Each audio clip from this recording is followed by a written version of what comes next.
Congratulations, it's positive. Antenatal care usually starts off with visits every 4 weeks, then fortnightly, then weekly. At one of the early appointments, blood will usually be taken for a series of tests. These include assessing whether you are immune to German measles, which could harm your baby if you caught it during pregnancy. Other tests include checking that you are not anemic and have no sexually transmitted diseases. But today what we're going to be doing is really going Some city hospitals are offering all pregnant women an HIV test. You can request an HIV test or refuse one. You should receive information and counselling before deciding whether or not to have the test. It's really, after you've seen the midwife today, you'll be coming to see us probably every month. Getting on to every 2 weeks as you get further in the pregnancy, and eventually every week. And what we'll do is we'll just check everything's okay, answer any questions that you have, and do a few sets of routine tests. Alright. Okay. Routine checks are carried out during each antenatal visit. Your blood pressure is recorded and your urine tested. The midwife or doctor who's providing your care will want to hear from you how you've been feeling. She or he will let you know how the baby is growing and let you hear the heartbeat when it becomes audible. It's very important that you keep your antenatal appointments. One condition doctors and midwives will look out for is pre-eclampsia. This is a condition that affects the liver, kidneys and circulation and can lead to serious complications for mother and baby if it's not detected. Wonderful. And this is why doctors and midwives are constantly monitoring your blood pressure and testing your urine. And come back and ask us at any time. You'll be seeing plenty of us in the next few months. Okay. Many women find themselves worrying a lot about the tests that are available during pregnancy. Being given information which helps women to understand what the tests are for and when the results will come may help reduce the stress. A leaflet should be available and there should be plenty of time for discussion. It can help to write down any questions you may have in advance. Remember, the choice is yours. You can say no if you decide a test is not right for you. It's easy to forget that tests aren't compulsory. You could decide to have some tests and not others.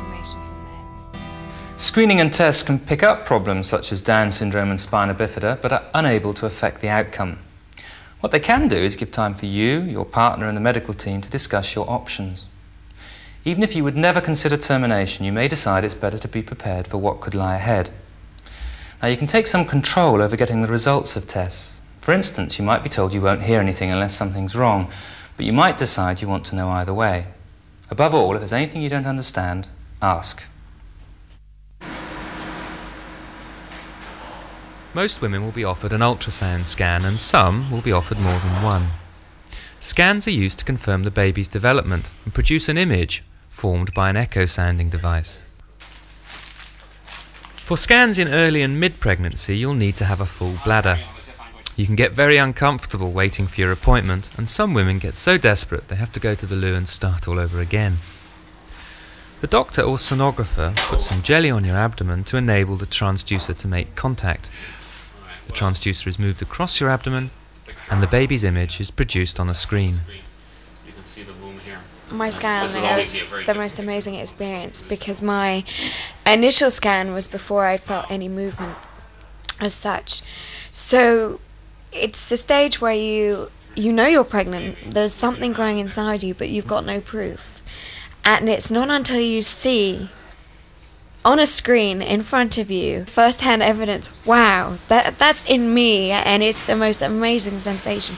It's like, I really am going to be a mum. This is really happening. My boyfriend was in there with me too. I mean, both of us were like staring at this screen in complete amazement. It was just wonderful. We're like, wow, you know, we made that. At about 16 weeks, you may be offered the AFP test. This measures the level of a substance called alpha-fetoprotein in the mother's blood. AFP can be used as a marker for conditions such as spina bifida, but is only an indicator. The test involves taking a sample of your blood in the same way as an ordinary blood test when you're between 16 and 18 weeks pregnant. The result takes about a week to come back. If the results are outside the normal range, the test is often repeated, and you may need to go on for further investigation. The important thing to remember is that most women with abnormal AFP results have perfectly normal babies. Not all hospitals offer the AFP test, as some ultrasound scans can now pick up defects such as spina bifida. There is a similar screening test, which is a better predictor, called the Triple Test. In addition to alpha-fetoprotein, it measures 2 hormones. The test can be done between 15 and 22 weeks of pregnancy, but 16 weeks is the ideal time to screen for spina bifida.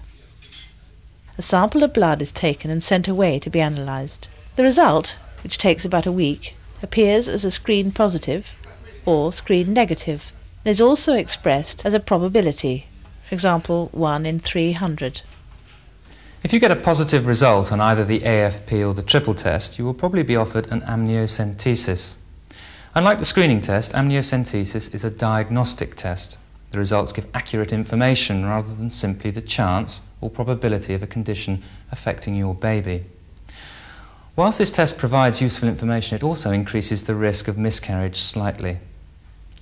Amniocentesis can detect Downs and other rare chromosomal abnormalities, as well as spina bifida. Because it involves examination of the chromosomes, the sex of the baby is discovered too. You may like to find out, but if you would prefer not to be told, make sure you say so. In an amniocentesis, some of the fluid from the amniotic sac, in which the baby floats, is removed by syringe through your abdominal wall. The procedure is uncomfortable, but for most women, it's more unpleasant than painful. It can be rather worrying to see the needle so near your baby, and an ultrasound scan is done at the same time to keep it away from the baby and the placenta. Unfortunately, the results can take a long time, up to 3 weeks, which can be a very stressful time for you and your partner. I had a very blasé attitude towards it, and I just said, well, whatever there is, do them. You know, I'd rather know than be in the dark. And I didn't feel nervous about the results at all. I mean, the one that I was a bit funny about was the HIV test. I had sort of, you know, yes, should I not? I think my midwife was really good because she was trying to find out how I'd feel if this happened, if that happened. And she talked a lot about hypothetical situations, so that I had to think about them. And she gave me time to come back before the tests. So by the time I came round to having the blood test, I'd sort of been through everything and I'd thought everything out, and I thought, no, go ahead, whatever will be. Everything came back clear, and it wouldn't have mattered either way. The waiting and the pressure. Firstly, should we have this test? Should we not have this test? Then deciding that we wouldn't have the test, and then wondering whether we'd made the right decision. What would you have done with the results anyway, sort of thing? Yes, that's right. But then I was told, you will come in on such and such a date, we will take blood for such and such. They didn't even tell me for what reason.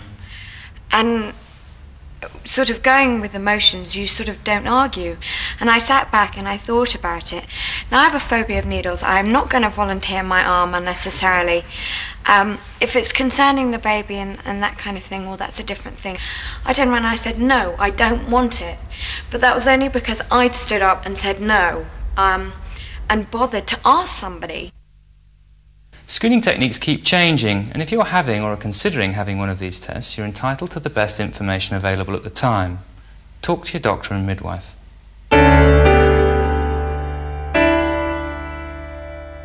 Some people are concerned that they may not get on with the staff caring for them in labour. Confidence can be further eroded by the atmosphere in some hospitals, surgeries and antenatal clinics. There are some simple pointers to help you communicate well with the people involved in your care. Several simple things will help you to feel more in control.